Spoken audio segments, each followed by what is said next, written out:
اعوذ باللہ من الشیطان الرجیم بسم اللہ الرحمن الرحیم ان اللہ لا یستحیی ان یضرب مثلا ما بعوضۃ فما فوقها فاما الذین آمنوا فیعلمون انہ الحق من ربہم واما الذین کفروا فیقولون ماذا اراد اللہ بہذا مثلا صدق اللہ العظیم۔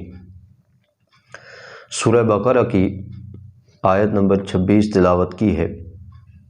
اس آیت کریمہ میں ایک شبہے کا جواب ہے۔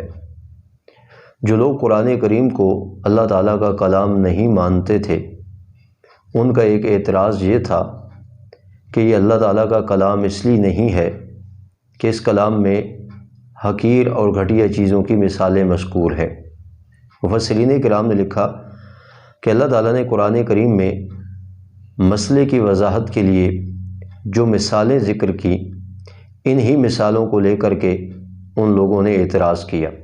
جیسے اللہ تعالیٰ نے سورۃ الحج میں معبودان باطلہ کی کمزوری کی مثال بیان کرتے ہوئے فرمایا لن یخلقوا ذبابا، فرمایا ان کے معبود تو ایک مکھی تک پیدا نہیں کر سکتے۔ فرمایا مکھی پیدا کرنا تو کجا، اگر مکھی ان سے کوئی چیز چھین کر لے جائے تو یہ سارے معبود ان کے جمع بھی ہو جائے تو اس مکھی سے وہ چیز واپس نہیں کر سکتے۔ یہ سورہ عنکبوت میں اللہ تعالیٰ نے معبودان باطلہ کی عبادت کی مثال مکڑی کے جالے سے دی ہے۔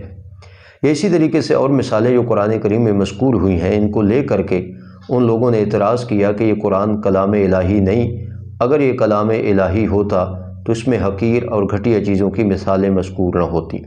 تو اس آیت کریمہ میں اس کا جواب دیا گیا، جس کا خلاصہ یہ ہے کہ مثال تو مسئلے کی وضاحت کے لیے ہوتی ہے، اور اللہ تعالیٰ حق بیان کرتے ہوئے کہیں بھی موقع کی مناسبت سے کوئی بھی مثال ذکر فرما سکتے ہیں، کیونکہ مثال سے مقصود تو حق کی وضاحت ہے، چاہے کہ وہ مچھر کی مثال ہو یا اس سے بھی گھٹیا کسی چیز کی مثال ہو۔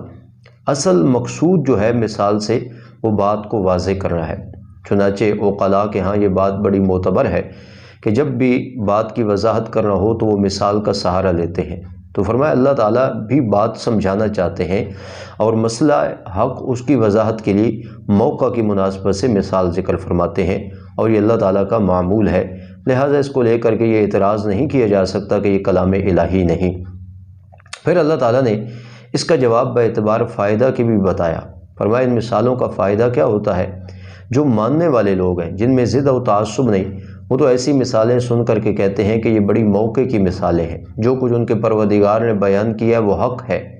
اور جن کے دلوں میں تعصب اور ضد ہے، عناد ہے، جو نہیں مانتے، انکاری ہیں، وہ ایسی مثالوں کو سننے کے باوجود اگرچہ وہ موقع کی مناسبت سے درست ہی کیوں نہ ہوں، وہ کہیں گے کہ اللہ تعالیٰ نے ان مثالوں کو کیوں بیان کیا۔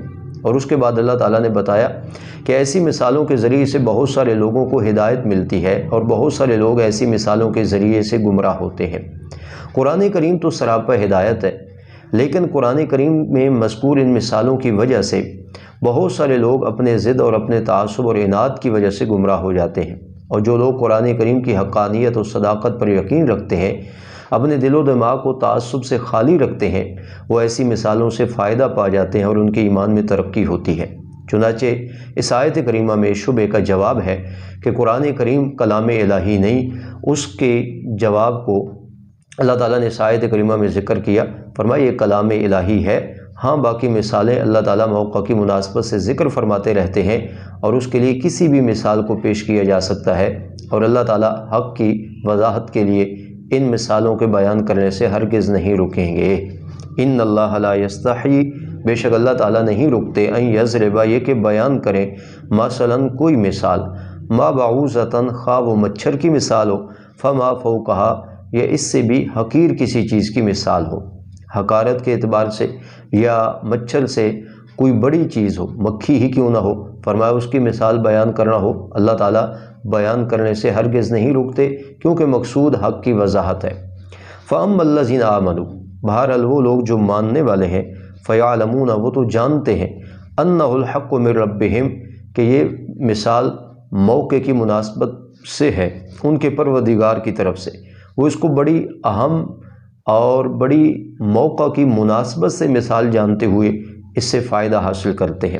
وَأَمَّا الَّذِينَ كَفَرُوا اور بہرحال وہ لوگ جو ضدی اور عنادی ہیں، انکاری ہیں، فَيَقُولُونَ پس وہ ایسی مثالیں سن کر کہیں گے مَاذَا أَرَادَ اللَّهُ بِهَذَا مَثَلًا کہ کیا ارادہ کیا اللہ تعالیٰ نے ان حقیر چیزوں کی مثال بیان کر کے۔ یُضِلُّ بِهِ كَثِيرًا فرمایا گمراہ کرتا ہے اللہ تعالیٰ ان مثالوں کے ذریعے بہت ساروں کو۔ یہ اس لیے انداز اختیار کیا گیا کہ وہ بار بار سوال کرتے تھے بھئی ان مثالوں سے کیا مقصود ہے، تو فرمایا ان مثالوں سے مقصود یہ ہے کہ بہت سارے لوگ ان کے ذریعے سے گمراہ ہوتے ہیں۔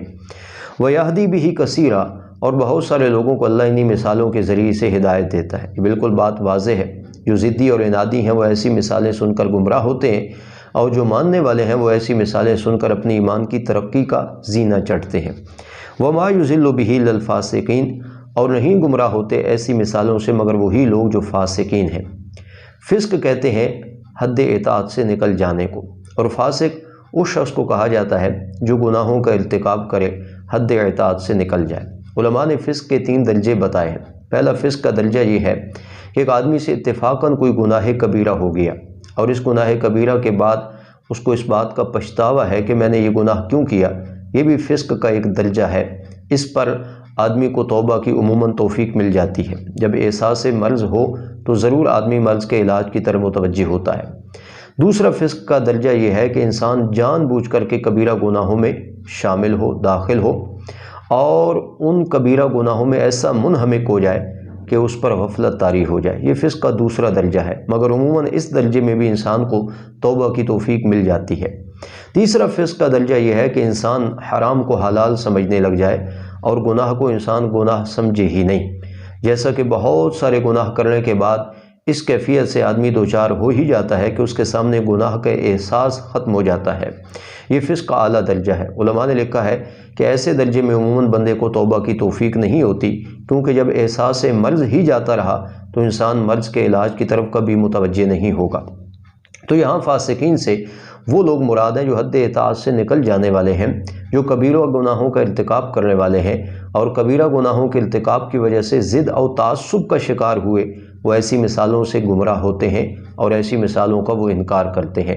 وگرنہ جو لوگ اپنے پروردگار کی طرف متوجہ ہیں، صاحب ایمان لوگ، وہ ایسی مثالوں سے اپنی ایمان کی ترقی کا سوچتے ہیں۔